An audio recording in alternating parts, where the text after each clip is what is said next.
नमस्कार, मेरा नाम आशीष है। दिव्या जीएस एकेडमी पे आपका स्वागत है। सुनामी या भूकंप का जब भी आप नाम सुनते होंगे, तो जापान आपको सबसे पहले ज़हन में आता होगा। जी हाँ, न्यूज़ आजकल जो आप न्यूज़ देख भी रहे होंगे कि वहाँ पे जापान में भयानक तबाही मचा है। और जापान ऐसा पहली बार नहीं, जापान हमेशा से सदियों से सुनामी या भूकंप बहुत ही झेलता रहा है। आज के सेशन में हम लोग ये जानने का कोशिश करेंगे कि आखिर क्या वजह है कि जापान में इतना सारा सुनामी या भूकंप आता है। हालांकि सुनामी और भूकंप एक दूसरे से कैसे कोरिलेट करता है, हम इस टॉपिक को भी समझने का कोशिश करेंगे। ठीक है, तो आज हम लोग स्टार्ट करते हैं। सबसे पहले देखेंगे जापान का हम लोग समझेंगे इसका ज्योग्राफिकल लोकेशन क्या है। ज्योग्राफिकल लोकेशन को समझते हैं। उसके बाद हम लोग देखेंगे कि सुनामी क्या है, सुनामी क्या है और इनका अर्थक्वेक से क्या रिलेशन है। अर्थक्वेक से क्या रिलेशन है हम लोग वो देखेंगे। और आखिर जापान में ही सबसे ज़्यादा सुनामी या भूकंप क्यों आता है, ये समझने का कोशिश करेंगे। मतलब जापान ही क्यों सबसे ज़्यादा। तो हालांकि जब आपको ज्योग्राफिकल लोकेशन जब बताएंगे तो इसी से आपका ये चीज़ आपका क्लियर हो जाएगा, आखिर जापान ही क्यों सबसे ज़्यादा सुनामी से घिरा हुआ क्षेत्र दिखता है।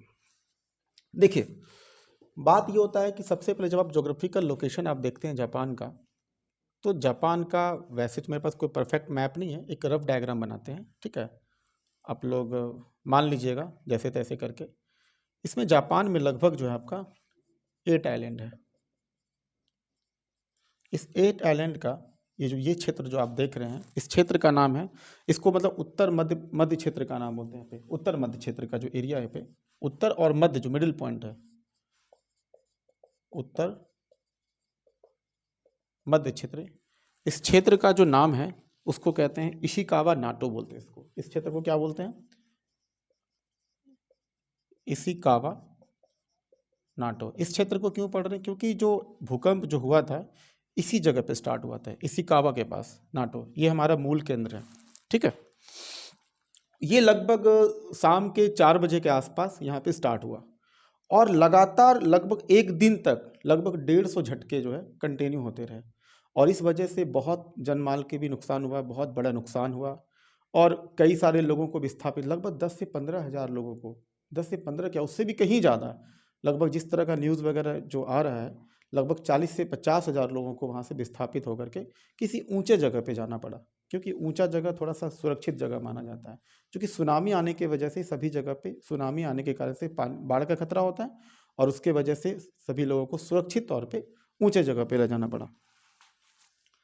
ये हमारा मेन वजह था यहाँ पे। इस लोकेशन को आप समझ गए। अब हम लोग देखते हैं कि ये जो सुनामी है, ये सुनामी शब्द है क्या। देखिए, अब इसको हिंदी में जब लिखेंगे तो ज़्यादा बेहतर समझ में आएगा। सुनामी दरअसल जापानीज में यहाँ पे जो सु है, सु को इसका सही मतलब ये होता है सु, और एक शब्द आपका पड़ जाएगा नामी, सुनामी। सुनामी का यहाँ पे क्या मतलब होता है? सु का मतलब होता है आपका बंदरगाह, पोर्ट जिसको आप कहते हैं, पोर्ट या बंदरगाह कहते हैं इसको, पोर्ट या बंदरगाह उसको कहते हैं। ठीक है, और नामी का मतलब क्या होता है? तबाही उसको आप कहते हैं, विनाशकारी लहर कहते हैं इसको, विनाशकारी लहर। यानी जब बंदरगाहों पर कोई विनाशकारी लहर आता है, समुद्र से पानी का जो ऊंचाई भरा जो लहर आता है, उस विनाशकारी यानी कि खतरनाक लहर को ही हम क्या कहते हैं? सुनामी कहते हैं। ठीक है, इसका लगभग स्पीड कितना होगा?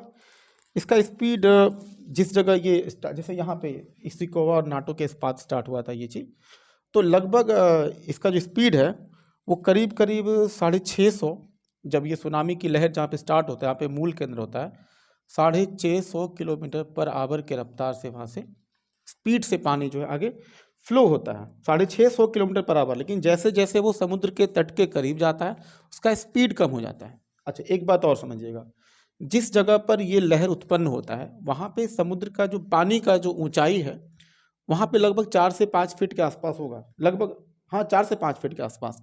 लेकिन जैसे जैसे ये लहर समुद्र के बीच से उठता है और उठने के बाद जब वो समुद्र के किनारे आता है तो लगभग 40 से 50 फीट तक, यानी उससे भी ज़्यादा, लगभग 80 से 100 फीट तक भी जा सकता है। इतना विनाशकारी साबित होता है। तो जैसे जैसे समुद्र के किनारे, मतलब समुद्र के गहराई से समुद्र के तट की ओर जाता है तो इसका जो है लहर की ऊंचाई क्या होती है, लगातार बढ़ते जाता है, जबकि उस लहर का स्पीड क्या हो जाता है, घट जाता है। ठीक है, अब हम लोग ये समझने का कोशिश करते हैं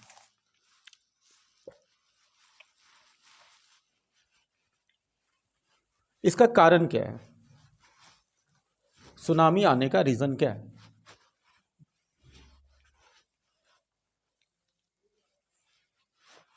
देखिए, वैसे तो आपको कोई प्रैक्टिकल अगर आपको समझना हो तो सबसे अच्छा तरीका बताते हैं।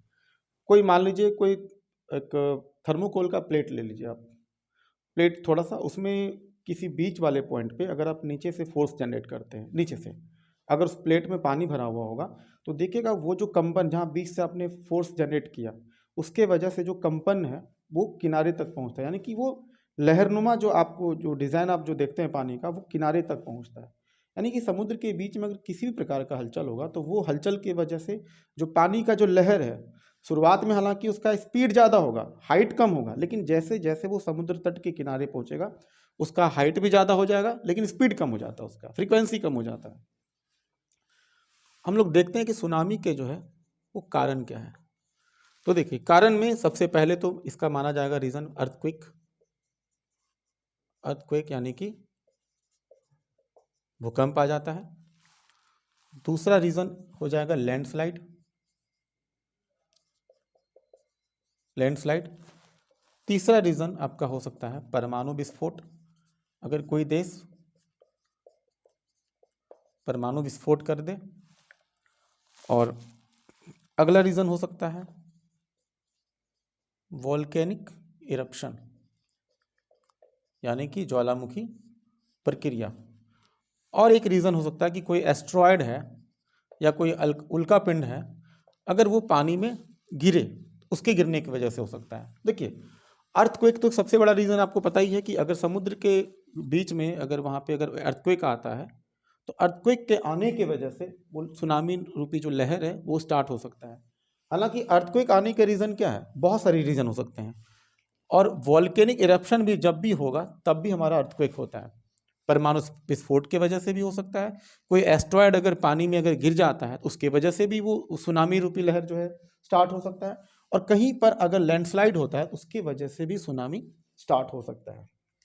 अब हम लोग नेक्स्ट पॉइंट हम लोग ये देखना चाहते हैं कि आखिर ये जापान में ही सबसे ज़्यादा आखिर ये क्यों होता है, और इसी के तहत हम लोग ये भी समझ जाएंगे कि सुनामी जो है सबसे ज़्यादा वहाँ पे क्यों आता है और सुनामी के आने की रीज़न क्या क्या है। ठीक है, इसके दो तीन कारण मुख्यतः हम लोग देखते हैं। सबसे पहला रीज़न हमारा क्या है, प्लेट टेक्टोनिक को समझेंगे सबसे पहले। दूसरा रीज़न हम लोग समझने का कोशिश करेंगे सबडक्शन प्लेट। दूसरा रीज़न है सबडक्शन। सबडक्शन का मतलब क्या होता है, जब एक प्लेट दूसरे प्लेट के ऊपर आ जाए उसको बोलते हैं सबडक्टिंग, बोलते हैं उसको प्रोसेस। तीसरा रीजन है पैसिफिक रिंग। पैसिफिक रिंग, इसको रिंग ऑफ फायर भी हम कभी कभी कहते हैं। Ring of Pacific ring of fire लिख लीजिए, ज़्यादा अच्छा रहेगा, रिंग ऑफ फायर। देखिए, एक फोटो बनाते हैं, फोटो के माध्यम से हम लोग समझ में, हालांकि तस्वीर बहुत अच्छा नहीं है क्योंकि वो जैसे तैसे बना, रफ डायग्राम बना रहे हैं। ये मान लीजिए ये जापान है, समझने के लिए भी ये हमारा है जापान। आपको पता है कि जो पूरा अभी जो मेजर प्लेट की बात अगर हम करें तो 7 मेजर प्लेट होते हैं। जो पृथ्वी हमारा जो अलग अलग टुकड़ों में जो बटा हुआ है उसमें 7 मेजर प्लेट में देखा तो एक हो जाता है हमारा अफ्रीकन प्लेट। दूसरा हमारा हो जाएगा आपका अंटार्कटिकन प्लेट, अंटार्कटिकन प्लेट। तीसरा हमारा हो जाएगा यूरेशियन प्लेट, यूरेशियन प्लेट। चौथा आपका हो जाएगा इंडो ऑस्ट्रेलियन प्लेट, इसको इंडो और ऑस्ट्रेलियन प्लेट कहते हैं। चौथा अगर देखा जाए तो north American plate, north American plate, पांचवा आपका हो जाएगा साउथ अमेरिकन प्लेट, छठा आपका जो है वो आ जाएगा आपका पैसिफिक प्लेट, पैसिफिक प्लेट। और जो आपका सातवां प्लेट है वो आपका हो जाएगा अंटार्कटिका हो गया, अंटार्कटिकन हो गया, इंडो पैसिफिक हो गया, north American, Pacific, south American, Eurasian. और कितना हो गया, 1 2 3 4 5 6 7, हाँ 7 हो गया आपका। शायद नंबरिंग में कहीं मिस्टेक है क्या, 1 2 3 4 5, यहाँ पे मिस्टेक है, 5 6 और 7। मेजर देखिए, मेनली हमारा जो पूरा जो कॉन्टिनेंटल प्लेट है वो 7 भागों में बटा हुआ है, जिसमें आपका अफ्रीकन प्लेट में पूरा अफ्रीका का कॉन्टिनेंट आता है, अंटार्कटिकन प्लेट में आप जानते हैं अंटार्कटिका का पूरा एरिया है, फिर यूरेशियन प्लेट में आपका यूरोप प्लस एशिया का जो पार्ट है वो आता है। इसके अलावा यूरेशियन प्लेट में पूरा, यूरेशियन पता है, इंडो ऑस्ट्रेलियन, इंडिया और ऑस्ट्रेलिया के बीच का जो प्लेट है वो इंडो ऑस्ट्रेलियन है, फिर नॉर्थ अमेरिकन प्लेट है, साउथ अमेरिकन प्लेट और पैसिफिक प्लेट है। ये आपको इसलिए बता रहे हैं क्योंकि आपको जापान की अवस्थिति समझने में, जापान का जो लैंडमार्क है, जब आप वो समझेंगे तो शायद आपको बेहतर तरीके से समझ में आएगा कि यहाँ पे सुनामी आने का सबसे बड़ा रीजन क्यों होता है, क्या है यहाँ पे। अब देखिए,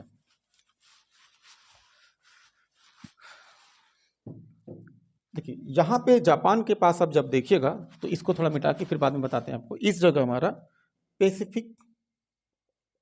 पैसिफिक ओशियन प्लेट आता है, पैसिफिक ओशियन प्लेट, यानी कि पूरा का पूरा जो समुद्री प्लेट है, प्रशांत महासागर का प्लेट है। उसके बाद इसी जगह पे देखिएगा तो फिलीपाइंस प्लेट है, जिसपे कि पूरा फिलीपींस देश बना हुआ है। उसके अलावा यहाँ पे आपका नॉर्थ अमेरिकन प्लेट हो गया, नॉर्थ अमेरिकन प्लेट, जहाँ पे आपको अलास्का वगैरह देखने को मिलता है। और इस जगह आपको यूरेशियन प्लेट है, यूरेशियन प्लेट है। उसके अलावा इधर आपका इस एरिया में यहाँ पे एशियन प्लेट आता है, एशियन प्लेट।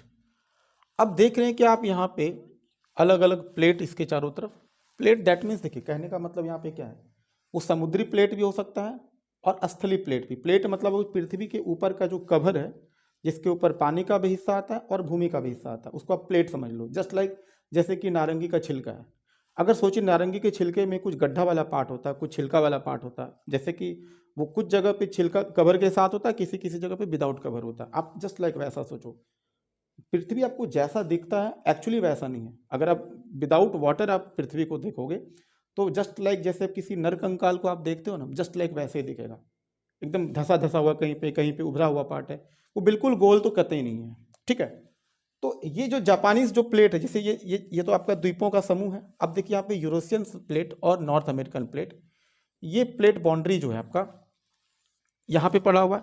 अब देखिए होता क्या कि जब आपस में ये प्लेटें टकराने का कोशिश करती हैं एक दूसरे पे, जब मतलब कह सकते हो आप एक दूसरे से अभिसारित होने का कोशिश करता है, दो प्लेटें आपस में टकराने का कोशिश करती है, तो ऐसे में इस एरिया में समुद्री भूचाल होना स्वाभाविक सी बात है। कहते हैं कि जब कोई जब जापान आप देख रहे हो यहाँ पे क्या है, वो तो बिल्कुल आग की भट्टी पे बैठा हुआ है। अगर आग की भट्टी पे कोई भी चीज़ बैठेगा तो ऑब्वियस सी बात है वहाँ तो हलचल होना लाजमी है। और ये तो क्या है, पूरा आपका आग का भट्टी, यहाँ पे एक प्लेट दूसरे प्लेट से टकरा रही है, उस टकराने की वजह से लगातार हलचल जो है वो मचेगा। देखिए अर्थ क्या है, पृथ्वी अपने आप को एडजस्ट करने का कोशिश करता है, अगर उसको एडजस्टमेंट में कहीं भी दिक्कत होगा तो वो हलचल तो होगा ही होगा। ठीक है, अब देखिए ये जो यूरेशियन प्लेट है और नॉर्थ अमेरिकन प्लेट है, और यहाँ पे जो आप पैसिफिक ओशियन प्लेट और फिलीपाइंस प्लेट को जो देखते हो, इस प्लेट का डेंसिटी ज़्यादा है, डेंसिटी ज़्यादा है, और इस प्लेट का डेंसिटी क्या है, इस प्लेट का डेंसिटी कम है। अब प्लेट टेक्टोनिक थ्योरी में जब आप कन्वर्जिंग प्लेट बाउंड्री को आप जब देखेंगे तो कन्वर्जिंग प्लेट बाउंड्री का मतलब क्या होता है कि जब दोनों प्लेटें एक दूसरे के विपरीत बल लगाता हो तो वहां पे क्या होगा, कन्वर्जिंग वाले में क्या होगा, जब एक दूसरे के विपरीत बल लगाएगा तो ऐसे में हलचल मचेगा। अब एक प्लेट दूसरे प्लेट के ऊपर बिल्कुल फोर्स मतलब क्रिएट कर रहा है। अब ये देखिए ये प्लेट क्या है, भारी प्लेट है, और ये प्लेट क्या है, हल्का प्लेट है। इसलिए यहाँ पर जो दूसरा रीजन आपको जो बताए थे, जिसमें कि था सबडक्शन जोन की जो हम बात करते हैं, सबडक्शन जोन, इसमें क्या होता है आपको इसको मिटा के आपको बताते हैं। इस सबडक्शन जोन की वजह से क्या होता है, ये जो दोनों प्लेटें बताए और नीचे वाला जो हल्का प्लेट बताए, तो एक्चुअली ये जो आप देख पा रहे हैं, एक ये प्लेट हो गया और दूसरा प्लेट ये, जब दो प्लेटें आपस में टकराती है तो क्या होता है, जो प्लेट भारी होता है वो ऊपर रह जाता है और जो प्लेट भारी होता है वो कहाँ चला जाता है। एक सेकंड के पहले इस प्लेट का नाम लिखने दीजिए। ये क्या हमारा हो गया, फिलीपाइंस का प्लेट है, और ये क्या है, पैसिफिक प्लेट है, और ये हमारा क्या है, यूरेशियन प्लेट है, और ये क्या है, नॉर्थ अमेरिकन। अब देखिए इस प्लेट का डेंसिटी ज़्यादा था, इस प्लेट का डेंसिटी क्या है, कम है। ये प्लेट हमारा क्या होगा, नीचे चला जाएगा, और ये सबडक्शन के वजह से क्या होता है, इस जगह पे भूचाल आता है। इसी जगह पे वॉल्केनिक प्रोसेस स्टार्ट हो सकता है, वॉल्केनिक प्रोसेस भी होता है, और इसी वॉल्केनिक प्रोसेस के वजह से अर्थक्वेक जो आपको बार बार देखने को मिलता है। और यही जो चारों तरफ से जो आप देख रहे हो कि जो प्लेटों के बीच में आपको हमने जो बताया कि जापान बिल्कुल आग के भट्टी पे बैठा हुआ है, सभी जगह ये प्लेट एक दूसरे के विपरीत बल लगाते हैं, इसके वजह से वॉल्केनिक इरप्शन लगातार होते रहता है और ये चीज़ें चारों तरफ होता है, इसीलिए इसको हम रिंग ऑफ फायर कहते हैं। ठीक है, क्योंकि एक प्लेट का वजन ज़्यादा है, दैट मीन्स डेंसिटी ज़्यादा, एक प्लेट का डेंसिटी कम है। जब दो असमान रूप से प्लेट आमने सामने जब टकराएगा तो जो प्लेट भारी होगा वो कहाँ चला जाएगा, नीचे चला जाएगा, और जो प्लेट हल्का होगा वो कहाँ चला जाएगा, ऊपर। एक इंफॉर्मेशन तो इसको ठीक कीजिए, इसका डेंसिटी क्या है, कम है, इसका डेंसिटी ज़्यादा हो जाएगा, क्योंकि जो डेंसिटी जिसका ज़्यादा होगा वो कहाँ चला जाएगा, अंदर चला जाएगा, जो जिसका डेंसिटी कम होगा वो कहाँ चला जाएगा, ऊपर चला जाएगा। और इसी वजह से यहाँ पे लगातार वॉल्केनिक इरप्शन वगैरह होते रहता है। ठीक है, इसको मिटाते हैं, मिटा करके थोड़ा हम लोग और समझते हैं कि आखिर ये जो पैसिफिक रिंग की जो बात कह रहे हैं, ये जस्ट लाइक मान के चलिए ये बीच में जापान है, यहाँ पे जापान है, और ये रिंग जो है पूरा एकदम ऐसे ऐसे करके पूरा ये रिंग, यानी सभी जगह पे वही जो आपको जो हमने बताया अभी, जो प्लेट टेक्टोनिक मूवमेंट जो है सब जगह हो रहा है, सभी जगह पे रिंग ऑफ फायर है, सब जगह वॉल्केनिक इरप्शन होता है। और इस वजह से लगातार वॉल्केनिक इरप्शन के वजह से कभी ज़्यादा मात्रा में अगर हो गया तो भूकंप के जो तीव्रता है वो ज़्यादा होता है, वैसे हल्का फुल्का होते रहता है। ठीक है, तो लगभग अगर देखा जाए दुनिया में 75% अगर वॉल्केनिक इरप्शन है वो कहाँ होता है, वो जापान में होता है। 75% वॉल्केनिक इरप्शन भी, और लगभग 90% अर्थक्वेक जो है वो भी, विश्व में भूकंप सबसे ज़्यादा लगभग 90% जापान में ही आता है, और 75% वॉल्केनिक इरप्शन भी कहाँ होता है, वो भी जापान में होता है। अगर देखा जाए इस रिंग ऑफ फायर के एरिया में कौन कौन सा कंट्री आता है, तो देखिए इस रिंग ऑफ फायर में आपका हो जाएगा आपका Bolivia, Chile, Ecuador, Costa Rica, Guatemala के बाद मैक्सिको है, यूएसए आ जाएगा आपका, कनाडा आ जाएगा आपका, कनाडा के आपका रसिया भी आ जाएगा आपका, रसिया, जापान तो खैर है ही, जापान, फिलीपाइंस, ऑस्ट्रेलिया के अलावा Papua New Guinea, Indonesia, New Zealand और अंटार्कटिका। अब देखिए इतने सारे क्षेत्र को प्रभावित करता है वो रिंग ऑफ फायर, इसका इतना बड़ा इम्पैक्ट पड़ता है सभी देशों पे। ठीक है, अब ये तो हमारा हुआ भूकंप क्यों आता है, सुनामी क्यों आता है, ये सारा रीजन रहा, और जापान में ही सबसे ज्यादा क्यों आता है ये बात हम लोग समझे। अब देखिए अंतर्राष्ट्रीय स्तर पर कोई भी देश में जहां पर कि आपदा वगैरह आता है, खास करके भूकंप या ज्वालामुखी प्रक्रिया की वजह से अगर कोई आपदा आता है, तो उसके लिए यूएन ने एक फ्रेमवर्क बनाया जिसका नाम है सेंडाई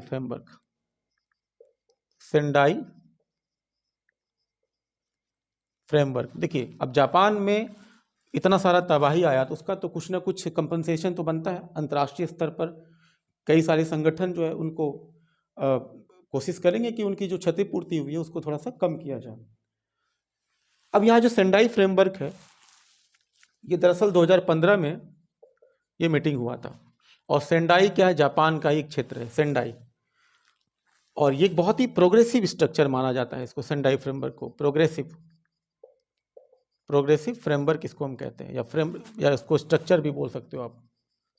क्यों बोलते हैं प्रगतिशील क्यों है? क्योंकि यूएन का ये मानना है, इस संगठन का ये मानना है कि जिस भी कंट्री में जहां भी डिजास्टर आता है, डिजास्टर होने की वजह से बहुत सारी मानवीय क्षति होती है, मानवीय क्षति।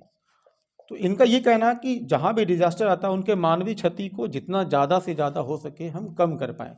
केवल मानवीय क्षति ही नहीं, बल्कि जो संसाधन की जो नुकसान हो, संसाधन का क्षति, संसाधन से होने वाले नुकसान को भी क्या किया जाए, कम किया जाए। यानी कि इन सभी नुकसान की भरपाई करने का प्रयास करेगा, ये कहता है हमारा सेंडाई फ्रेमवर्क। ठीक है, इसी को ध्यान में रखते हुए 2016 में भारत भी अपनाया, और भारत जो अपनाया इसको बोलते हैं NDMP, national disaster management plan कहते हैं, नेशनल डिजास्टर मैनेजमेंट प्लान। ये कहना है NDMP बनाया गया। वो भी इसलिए बनाया गया क्योंकि भारत में भी आए दिन सुनामी वगैरह, अगर किसी क्षेत्र में भूकंप आता है तो वहां पे अपने एक टीम रेडी रखेंगे। समझ ना, डिजास्टर मैनेजमेंट है, हम आने वाले जो डिजास्टर हैं उनको बेहतर तरीके से हम मैनेज कर पाएँ, इसके लिए भारत सरकार भी अपने स्तर से काम कर चुकी। तो 2016 में क्या आया, NDMP। इसके बारे में एग्जाम में पूछा जा सकता है। और सेंडाई फ्रेमवर्क तो यूपीएससी या किसी भी अदर एग्जाम का बहुत ही इंपॉर्टेंट टॉपिक होता है। अब ये तो हमारा हो गया पूरा का पूरा हमारा यहाँ पे ये सेंडाई फ्रेमवर्क, और जो जापान में जो आने वाले जो सुनामी या भूकंप जो आया उससे रिलेटेड सारी बातें। अब आप लोगों के लिए क्वेश्चन है, आप लोग कमेंट बॉक्स में लिख के बताइएगा। सवाल आप लोगों के लिए है कि विश्व